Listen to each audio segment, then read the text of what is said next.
last 3 million years. Above 350 parts per million is considered dangerous. We're now at 410 parts per million. The last time it was this high was the Pliocene era, when temperatures were 3 degrees higher and sea levels 25 metres higher than they are now. The way things are going, not all the firefighters, all the paramedics, all the water truck drivers and all the police will be enough to cope with the extent and scale of disasters and disorder we will face. Now I want to let you into a secret, but don't tell anybody, just come a bit closer. I'm in possession of a document crucial to Australia's national security, which the government would like to suppress. Now I've got the attention of the local ASIO agent. I can reveal that it is called Existential Climate-Related Security Risk, and it's written by a retired Navy Admiral.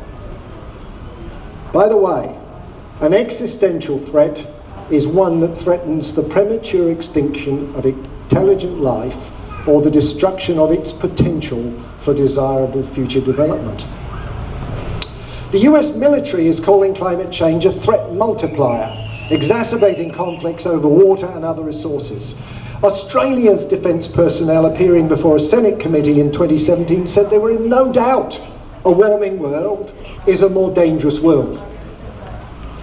So even though we may feel climate change fatigue, now is not the time to stop talking about it. We must continue to speak out more loudly, more boldly, taking the fight for climate action where we have never been before.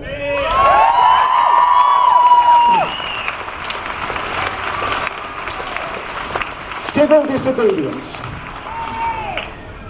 As Greta Thunberg says, we are facing a disaster of unspoken suffering for enormous amounts of people. And now is not the time for speaking politely or what we can and cannot say. Now is the time to speak clearly. Solving the climate crisis is the greatest and most complex challenge Homo sapiens has ever faced. Greta again. Adults keep saying we owe it to young people to give them hope. But I don't want your hope. I don't want you to be hopeful. I want you to panic. I want you to feel the fear that I feel every day. And then I want you to act. I want you to act as if your house is on fire, because it is.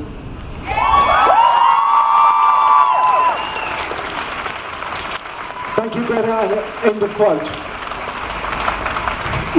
In Hong Kong, over 1 million students and other citizens are demanding what is right. In their case, democracy. In our case, action on climate. We now have a moral duty to rebel, whatever our politics. And I say this to all you students. Go out and do what teenagers do so well. Complain, pester, persist, sneak past the guards and ask why. Why?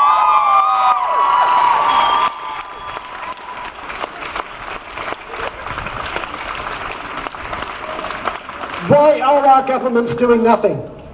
Tell our politicians, stop lying, stop your sycophantic embrace of coal and start acting to protect us. Why are governments spending billions in subsidies on coal, oil and gas?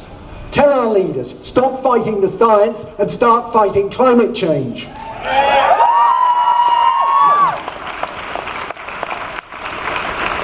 And why are we treating our planet, this tiny blue dot in a lonely universe, our living home, with such reckless contempt? Tell everyone, this is our home. How dare you destroy it?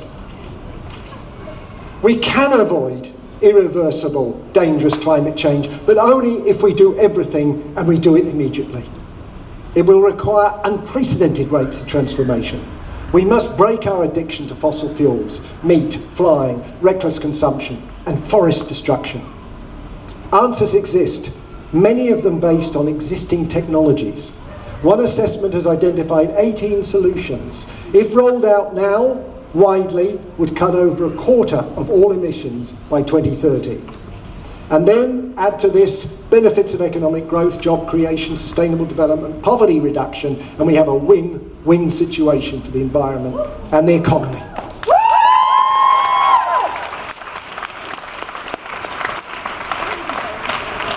There is one thing we can celebrate this week. my friends, and that is that the Planning Commission has rejected the Bylong coal mine.